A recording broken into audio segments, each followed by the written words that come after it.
శ్రీ జగన్నాథ స్వామికి జై. ప్రతి సంవత్సరం రథయాత్ర ఎందుకు చేస్తారో మీకు తెలుసా? ఇంద్రజిమ్ముడు మొట్టమొదట పూరి ఆలయాన్ని కట్టించాడు. ఆయన భక్తికి మించిన నీలమాధవుడు వరం కోరుకోమని అంటాడు. అప్పుడు రాజు, మీ దర్శనమే మహాభాగ్యం, కానీ నాది ఒక్క కోరిక ఏంటంటే నాకు పిల్లలు పుట్టకుండా నా వంశము నిర్వంశం చేయు. ఎందుకంటే భవిష్యత్తులో ఎవరు కూడా ఈ ఆలయం నాది అని నీకు నీ భక్తులకు మధ్య రాకూడదు అని కోరుకుంటాడు.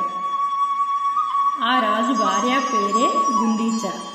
ఆమె బాధతో, రాజా నాకు తల్లి అయ్యే భాగ్యం లేదా అని బాధపడుతూ ఉంటుంది.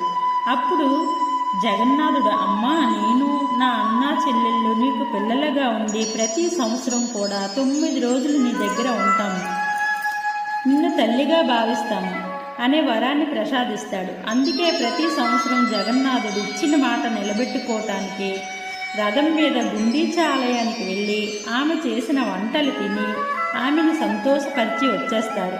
అంతటి కరుణామయుడు జగన్నాథుడు. శ్రీ జగన్నాథ స్వామికి జై.